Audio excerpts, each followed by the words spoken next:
नमस्कार, मेरा नाम है विवेक शर्मा और मैं एक ऑथर हूँ, सोशल एंटरप्रेन्योर हूँ और काम करता हूँ थोड़ा बहुत कैंसर में और मेंटल हेल्थ में। आज हमारे साथ एक ऐसी शख्सियत हैं जिनको मैं बहुत सालों से जानता हूँ लेकिन बहुत ज़्यादा नहीं जानता उनके बारे में।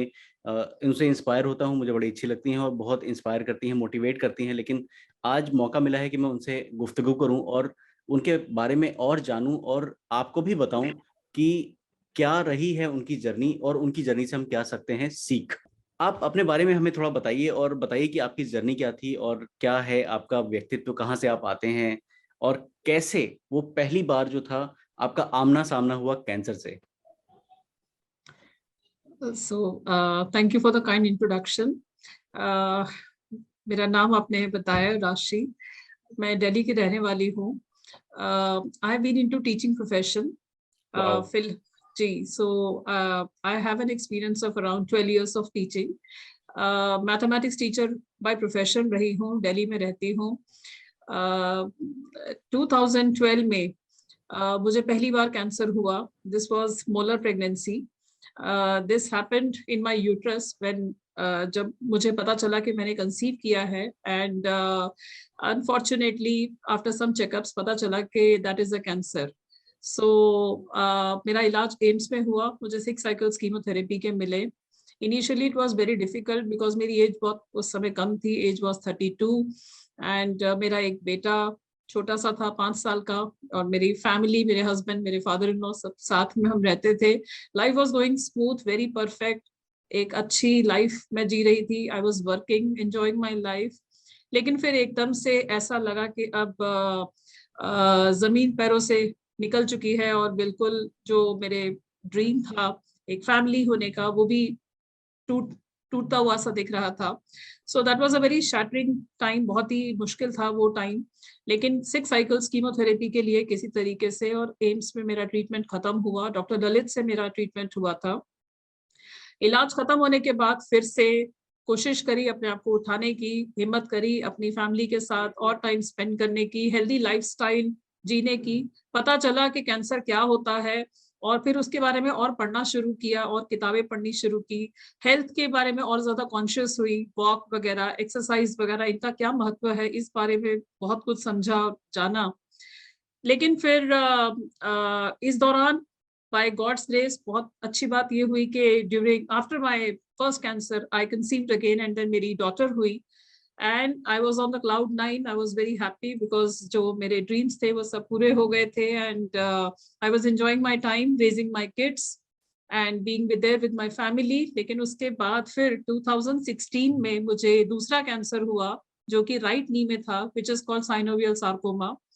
This is a very rare type of cancer. इसके बारे में हम बहुत सारे कैंसर्स के बारे में जानते हैं, बहुत के बारे में बातचीत होती है, like blood cancer, breast cancer, brain cancer, but sarcoma कुछ भी किसी को पता नहीं होता जब तक किसी को हो नहीं जाता। जब मुझे हुआ और मेरी रिपोर्ट में आया, मैंने कई डॉक्टर्स को दिखाया। बहुत मेरे को पेन रहने लगा, नी में स्वेलिंग रहने लगी, लिम्प करना स्टार्ट किया। और अचानक से एक दिन जब मैं किचन में काम करते हुए गिर गई तो मेरे कई इन्वेस्टिगेशंस हुए, एमआरआई हुए, स्कैन्स हुए, जिससे पता चला बायोप्सी रिपोर्ट से this is sarcoma.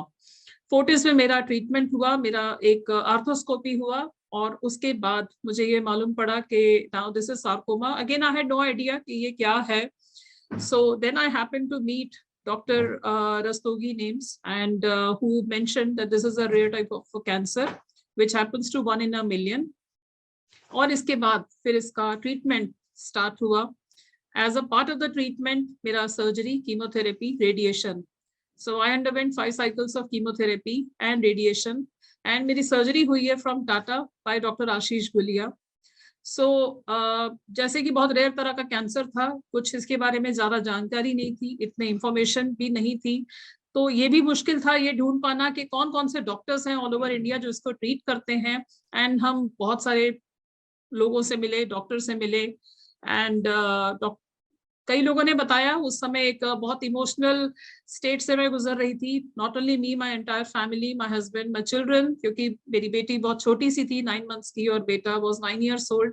And then every doctor was talking about amputation.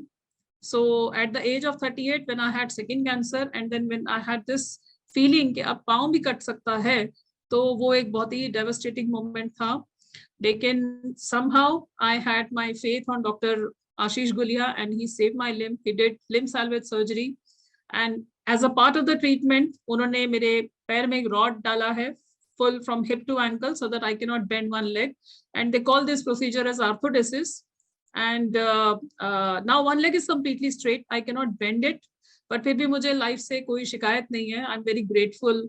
बल्कि मुझे लगता है कि जो भी हमारी लाइफ में होता है हमें उसमें से कुछ अच्छा ही सीखने को मिलता है. एंड मैं कहूंगी कि I think I would consider myself as very blessed क्योंकि मुझे कैंसर हुआ तो it changed me completely as a person. It earlier I used to think a lot. थोड़ी छोटी छोटी चीजों में मेरे को बहुत परेशानी होती थी. किसी की बात अच्छी नहीं लगी, कभी किसी की बात पे ध्यान चला गया, इंसान हर्ट होता है. लेकिन after this I started valuing my life more and I started believing कि लाइफ इज अ ब्लेसिंग. आज अगर हम लाइफ में जिंदा हैं और अगर हम ठीक हैं तो हम अपनी लाइफ के साथ कुछ ना कुछ तो कर ही सकते हैं. And that is how this thought came to, I still remember when I was undergoing chemotherapy, I had this and I shared with my husband कि अगर मैं ठीक हो गई, अगर मैं जिंदा बच गई, तो I would like to do something for others and want to help people. So my husband also supported me and he said कि yes, अगर ठीक मतलब हो जाता है, ट्रीटमेंट सब हो जाता है, तो then definitely we would do something and we would help. और वहीं से फिर then I wrote mails and कुछ इस तरीके से शुरू हुआ and we formed this patient support group, Sachin Sarcoma Society with support from Dr. Sameer Rastogi because उन्होंने एक वेबिनार ऑर्गेनाइज किया, एक सेमिनार ऑर्गेनाइज किया जिसमें काफी पेशेंट्स, काफी केयर गिवर्स जिनका सिमिलर विजन था like me and we form this support group. तो हमारी जो टीम है वो सारे वो लोग हैं या तो वो सर्वाइवर्स हैं या पेशेंट्स हैं या केयर गिवर्स हैं और ये हमने 2018 में बनाया. So this is a patient support group.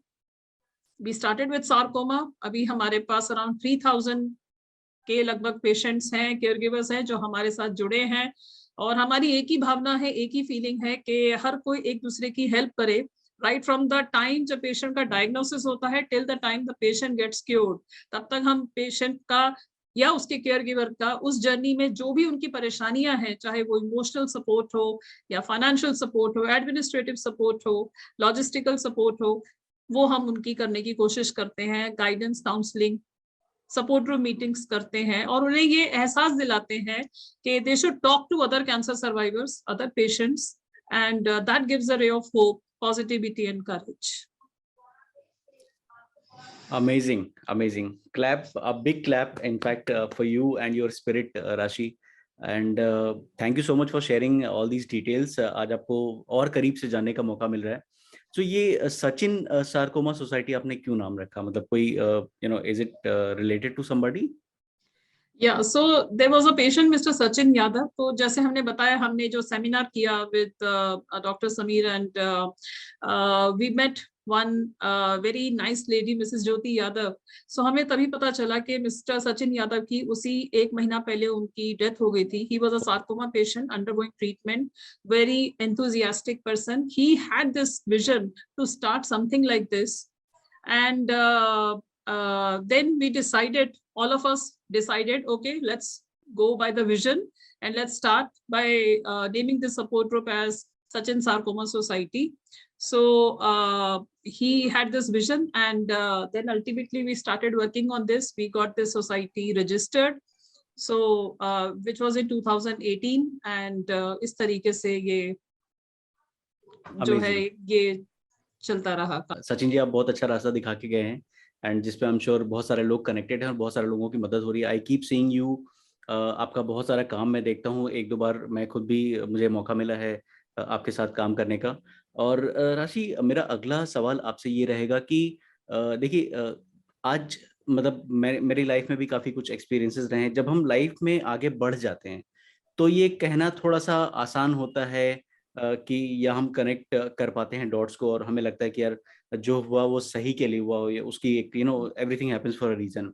लेकिन बहुत सारे लोग जो हमें देख रहे हैं या हमें देखेंगे, प्रोबेबली वो आज उस स्टेज पे हैं जहाँ पे आप फेज 1 में थी.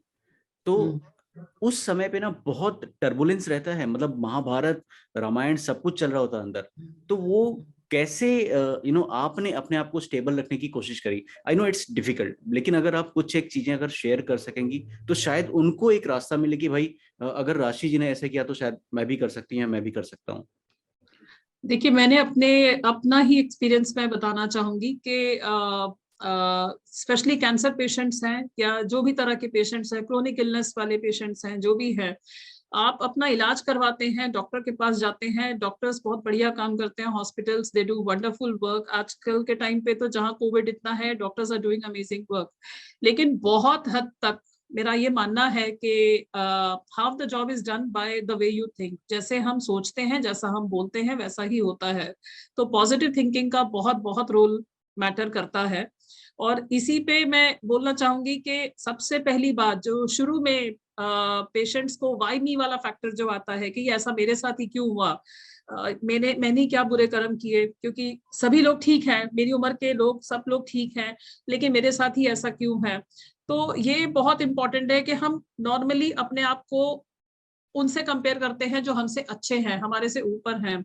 लेकिन अगर हम ये देखें कि हमारे से नीचे भी, जब हम अस्पताल जाते हैं वहां देखते हैं कि छोटे छोटे बच्चे, जहां कर्मों की बात होती है तो वहां 2 महीने का बच्चा, 1 महीने का बच्चा, 8 महीने का बच्चा, उनको भी बीमारी है, उनकी भी कीमोथेरेपी होती है, उनके भी हाथ में ड्रिप लगी होती है, उन्होंने क्या बुरे कर्म किए हैं। तो ये कर्मों का कोई फंडा मुझे समझ में नहीं आता है। दूसरी बात के मुझे कुछ टिप्स मैं देना चाहूंगी जो मैंने अपने टाइम पे किया। सबसे पहले पॉजिटिव बातों के बारे में बात करनी चाहिए। पॉजिटिव लोग जो आपको पॉजिटिवली मोटिवेट करते हैं, एनकरेज करते हैं, इंस्पायर करते हैं, उनसे बात करनी चाहिए। और वो लोग जो आपको कुछ ऐसा महसूस करवाएं कि ये ऐसा क्यों हुआ, या आपको नेगेटिव शेल में डाल दे, उनसे बात कम करनी चाहिए। तीसरी चीज मुझे लगता है कि आपको कुछ जो भी करना अच्छा लगता है, बिकॉज ये एक ऐसा वक्त होता है जहां पे आपकी बॉडी लिथार्जिक होती है।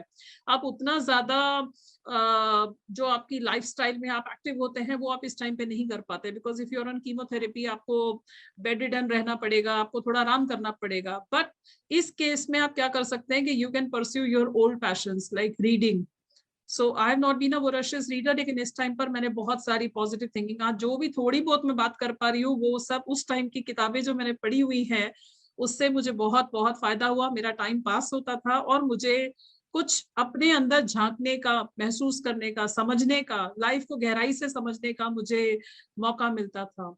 ऑल्सो आई थिंक टीवी में हम बहुत कुछ देखते हैं, लेकिन अगर हम कुछ कॉमेडी शोज देखें, कॉमेडी प्रोग्राम्स देखें, like I used to watch Kapil Sharma, तो इससे भी मुझे बहुत बहुत फायदा हुआ। कई लोगों को गानों का बहुत शौक होता है, तो सिंगिंग या लिसनिंग टू म्यूजिक, चाहे जो भी तरह का म्यूजिक हो, किसी को भजन का शौक है, किसी को गानों का शौक है, पुराने गाने हैं, वो सब गानों को अगर हम सुने तो it always music suits your body, mind and soul, तो वो बहुत अच्छा रहता है। And also I think deep breathing, हमें बहुत ज्यादा डिप्रेशन होता है, एंजाइटी होती है, बट अंदर की जो उथल पुथल है उसको ठीक करने का यही तरीका है कि हम डीप ब्रीदिंग करें, लंबी गहरी सांस ले, भगवान से कनेक्ट करने की कोशिश करें। जो भगवान को मानते हैं या जो भी यूनिवर्स को मानते हैं, वो they should connect and do yoga, because yoga connects your body, mind and soul. So I remember when my chemotherapy used to go on, तो मैं आज कीमोथेरेपी करा के आती थी, अगले दिन सुबह योगा पे बैठी होती थी, और वो yoga kept me going during my treatment.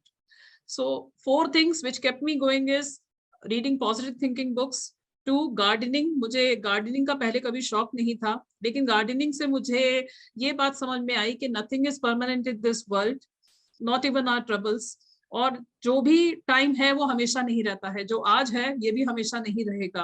तो जब एक पौधे में फूल आते हुए मुझे दिखता था, तो मुझे दिखता था कि इसका भी दिन आया है, इसका भी एक टाइम आया है, एक दिन मेरा भी टाइम आएगा। आज चाहे मैं सबसे लोएस्ट फेज ऑफ लाइफ में हूँ, but one day will come when I will be at the when I will be live happily and live life to the fullest. So इसी तरीके से ये जो उम्मीद है, ये किरण है, ये बनना शुरू हुई through gardening, through positive thinking books and watching TV and by doing yoga. So all these things, अगर हम इन चीजों का थोड़ा ध्यान रखें और पॉजिटिव टॉक करें। अक्सर हम क्या करते हैं, औरों के साथ बहुत अच्छे से बात करते हैं, पॉजिटिव बात करते हैं, पर अपने आप पे डाउट करते हैं। ऐसा हम सबके साथ होता है, मेरे साथ भी होता है और होता आया है। लेकिन जब हम पॉजिटिव एफर्मेशंस की बात करते हैं, अपने आप को ये बोलते हैं कि yes I can do it, I will do it and I can beat this, तो कुछ भी इम्पॉसिबल नहीं है। कहते हैं nothing is impossible in this world, even I am, nothing is, I am possible में भी, इम्पॉसिबल में भी कहते हैं आई एम पॉसिबल। सो सब कुछ पॉसिबल इस दुनिया में, सिर्फ हमारे मानने की बात है, अपने आप पे भरोसा रखने की बात है, हमारे बिलीफ सिस्टम को स्ट्रॉन्ग रखने की बात है, and we can do anything in life. Amazing, amazing, superb. Rashi, और एक मेरा एक क्यूरोसिटी है, आउटनोट से सवाल है। लाइक हम सबकी लाइफ में सपने होते हैं या हमारी चाहते होती हैं, हमारे गोल्स होते हैं। एंड ऐसा देखा गया है कि जैसे मैं अगर अपनी बात करूं तो प्री 6-7 साल पहले जो मेरी लाइफ में घटना हुई, उसके पहले मेरे एम्स अलग थे और आज मेरे एम्स अलग हैं। सो आपका आज जिंदगी में जो है एम क्या है, और मे बी अगर सचिन सारकोमा सोसाइटी को लेकर या फैमिली को लेकर, what is your vision that you want to hand over that baton to the coming generations? सबसे इम्पोर्टेंट मैसेज मैं यही देना चाहूंगी कि it's very good to be ambitious, very good to be career oriented, but क्या है कि जैसे खास तौर पे मेट्रोपॉलिटन सिटीज में जैसे कि दिल्ली है या और भी जगह है, हम लोग इतनी भागदौड़ में इतनी लग जाते हैं कि हम अपने आप पे ध्यान नहीं दे पाते हैं। सो health is the most important thing. I think one should devote that much time कि आप जो भी आपके ख्वाब हैं, जो भी आपके सपने हैं, उन्हें तो पूरा कीजिए, लेकिन अपने आप पे सबसे पहले ध्यान दीजिए, क्योंकि अगर हम ठीक हैं तो ही हम अपने फैमिली मेंबर्स का ध्यान रख सकते हैं, तो ही हम किसी और का ध्यान रख सकते हैं। तो इसमें डाइट बहुत रोल प्ले करती है, पॉजिटिव थिंकिंग बहुत रोल प्ले करती है, एंड एक्सरसाइज भी बहुत रोल प्ले करती है। सो ये सब चीजों से जब हम अपने आप को मेंटली और फिजिकल लेवल पे फिट महसूस करते हैं, तभी हम कुछ और अच्छा किसी और के लिए सोच सकते हैं। प्रायोरिटीज, मैंने अभी तक की लाइफ में जो भी समझा है, जाना है अपने ही एक्सपीरियंस से, जो भी मुझे लाइफ ने सिखाया है, मुझे लगता है कि प्रायोरिटीज हमारी लाइफ में चेंज होती रहती हैं। हम जब कॉलेज स्टूडेंट थे तो हमारी प्रायोरिटीज कुछ और थी, जब हम हमारी न्यूली मैरिड थे तो प्रायोरिटीज कुछ और थी, to start the family, to settle in life. लेकिन जब बीमारी के बाद अभी जो मेरी सोच है वो ये कि जो इंसान फिट है, जो आदमी जिंदा है, जो सांस ले रहा है, जिसके सिर पे छत है, पहनने को कपड़े हैं, खाने को रोटी है, इज अ ब्लेस्ड पर्सन। और अगर हम ठीक हैं, हमारी तबीयत ठीक है, तो हमें we should do something to spend good time with the family, and also do something good for others, and do something today that your future self will thank you for. So यही मेरा सपना है, यही मेरे इच्छा है कि ये सचिन सारकोमा जो हमारा सपोर्ट ग्रुप है, ये और ज्यादा पेशेंट्स की, भगवान ना करे किसी को बीमारी हो, किसी को किसी की जरूरत पड़े, लेकिन फिर भी जो भी है ये कम्युनिटी हमने बनाने की यही कोशिश की कि जो पेशेंट्स हैं उनकी हम मदद कर सके, उनको रीच आउट कर सके, उनको जो भी जिस तरह से भी, चाहे वो साइकोलॉजिकल सपोर्ट हो, चाहे वो इमोशनल सपोर्ट हो, उनको फाइनेंशियल सपोर्ट हो, या जो आउट ऑफ स्टेशन पेशेंट्स आते हैं उनको अस्पताल में दिखाना है, रहने की समस्या है, नहीं पता कहाँ रहना है, तो कहाँ वो रह सकते हैं, किस तरह से उन्हें हम कनेक्ट कर सकते हैं, इस तरह से हमने ये एक नेटवर्क बनाने की कोशिश की है, to reach out to more people and to help them and to tell them कि they are not alone in this journey, we are there with them. हमें हमारे ये टाइम पे कोई बताने वाला नहीं था, ये कहने वाला कोई नहीं था, बट आई स्ट्रांगली बिलीव कि ये शब्द भी बहुत मायने रखते हैं। कोई आपसे ये पूछ ले कि आप कैसे हैं, आप ठीक हैं, आपकी तबीयत ठीक है, सब sorry, sometimes I just randomly call any patient and I just ask कि आप ठीक हैं, आपकी तबीयत ठीक है, कीमो हो गई, अभी खाना पीना खा पा रहे हैं। आपसे ये कहते हैं ना, हम हर मदद पैसे से नहीं होती है, पर आपकी जो बोली होती है, आपके जो शब्द होते हैं, they sometimes they make a lot of difference in the other person's life. So I strongly feel that we should live a life to make an impact on others and make difference in the life of others. Amazing, ये आपने बड़ी खूब बात कही कि सिर्फ एक किसी के कंधे पे हाथ रख के ही बोल देना कि भाई टेंशन मत ले, I am there with you. ये बहुत बहुत मदद करती है और बहुत बड़ा आई वुड से सपोर्ट हो जाता है कई बार कई मुश्किल परिस्थितियों में। बहुत बहुत शुक्रिया राशि, अपना कीमती समय निकालने के लिए। और मैं उम्मीद करता हूँ कि जिस भी तरीके से मैं आपकी मदद कर सकूं या आपके सोसाइटी की मदद कर सकूं, एंड साथ में अगर हम maybe if we can work together and reach out to more number of patients, that will be really really great. Sure. Thank you so much. Thank you so much for your time. Thank you so much, Vivek ji. Thank you for this wonderful opportunity. Thank you so Thank much. you.